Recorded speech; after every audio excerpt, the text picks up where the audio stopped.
Welcome to another episode of the Read Pile. Today I'm taking a look at a 2-volume series called STREAMLINER.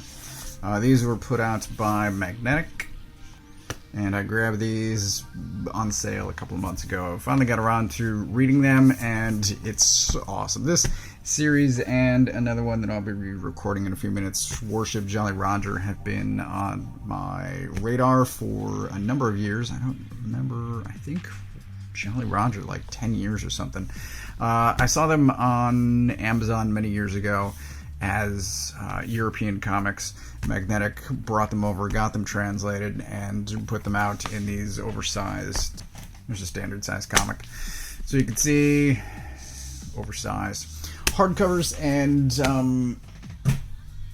I finally got it, read it, it's awesome, loved it. So this is, if you can't tell, so it's a race that's happening, I believe, in a fictionalized Australia, but there's a talk of an inland desert. Oops. Boba Fett's falling over. There's talk of an inland desert. There's this intercontinental road, Route 666, which I believe is supposed to be Route 66 US. So for a lot of the time, I thought this was US. Volume 2 mentions the width of the continent. There's references to an inland desert.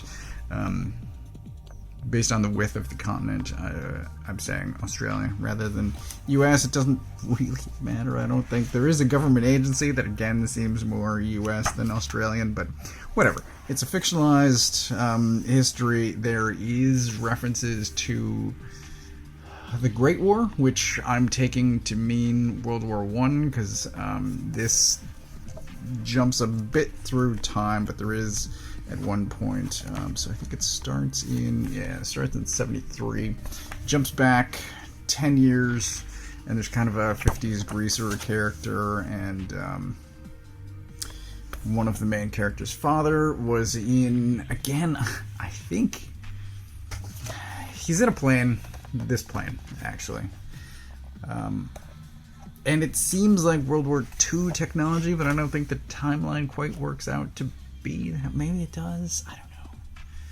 It's fictionalized history, that's ultimately what I'm getting at.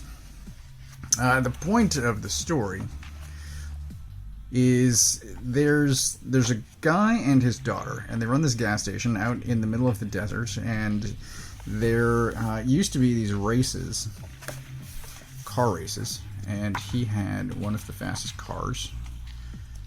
I'll find it eventually.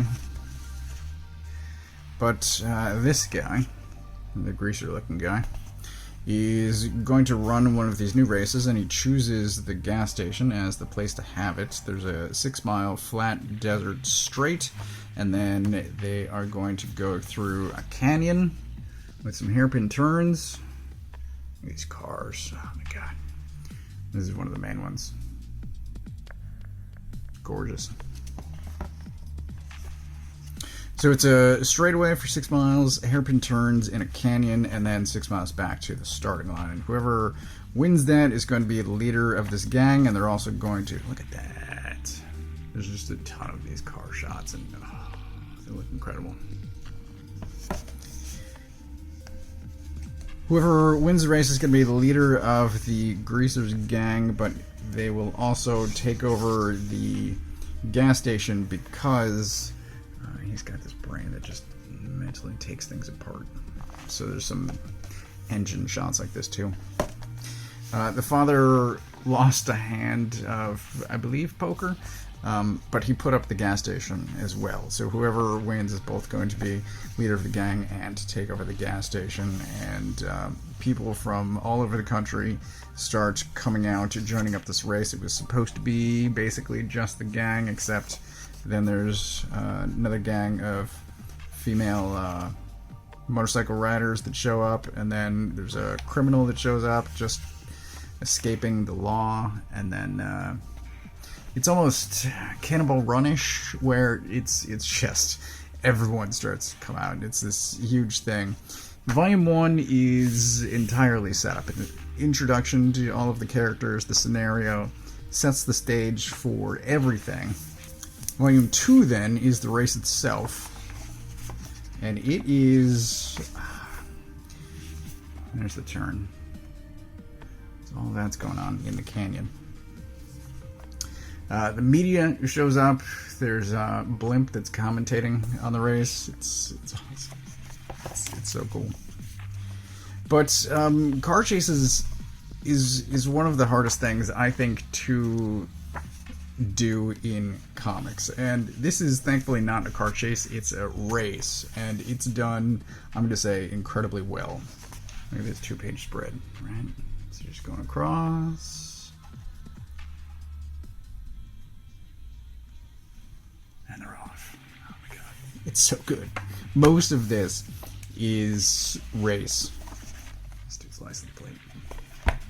Most of this is race. It's intense. There are deaths. And then here's the next 2-page spread. Oh man. It's intense. There's a lot of action. Volume 2, I think, is a faster read than Volume 1, just because there is so much action. There's so much of this car chase crashing. Just mayhem going on. But it's fantastic. Highly recommended. I love this. I'm glad that I was finally able to read it, and I'm similarly glad that it was incredible. There are flashbacks to prior events. It's not entirely all race, but it's just really good. And at the back there is additional material. There's all of this stuff, and this fills in some of the gaps as well. Ultimately, I'm saying this is a fantastic read. If you were raised, if you've spent your life reading American comics, US, English speaking, I suppose, comics that I highly recommend getting some translated. European, South American, Japanese, Asian, really? Korean stuff's good too. Get out of that bubble. There's a lot of there's a lot of fantastic stuff being translated, and this is one of them. Highly recommended. It's, I think, a template for how car chases, races can and should be drawn. This is a great read. Finally, I'm glad I was finally able to read this. It's fantastic.